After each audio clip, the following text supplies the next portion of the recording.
और वह बाहर चला जाता है। प्रेम भी मैसेज देखकर परेशान होता है।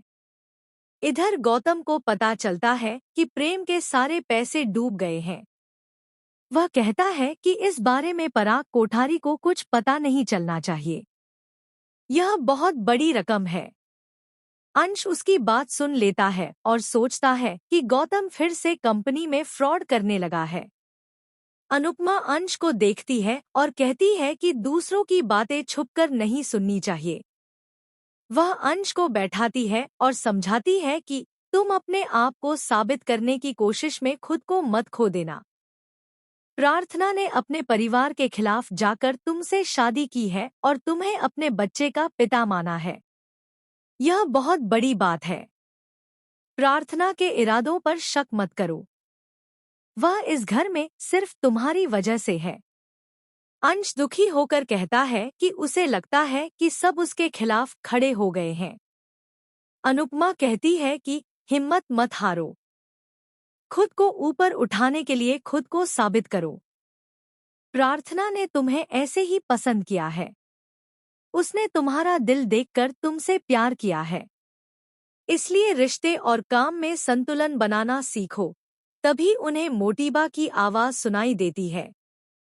इधर मोटीबा राजा से गुस्से में कहती है कि यह तुम क्या बकवास कर रहे हो।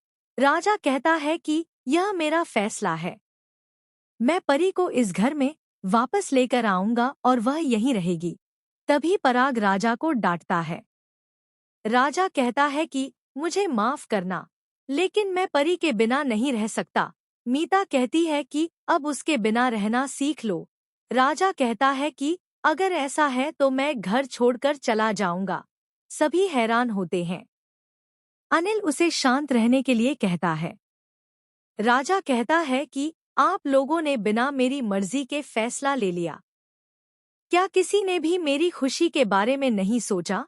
बातों बातों में राजा के मुंह से निकल जाता है कि वह परी से मिलकर आया था।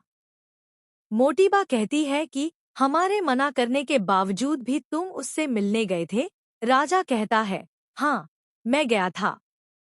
मोटीबा सब समझ जाती है और राही से कहती है कि इसका मतलब तुम बुटीक नहीं बल्कि शाह हाउस गई थी। मोटीबा अनुपमा से कहती है कि क्या आपने अपनी बेटी को यह संस्कार दिए हैं कि वह ससुराल वालों से झूठ बोले और उनके खिलाफ जाए। वह इल्जाम लगाती है कि राही राजा को उकसाकर अपने साथ लेकर गई होगी। मोटीबा कहती है कि आप दोनों ने पता नहीं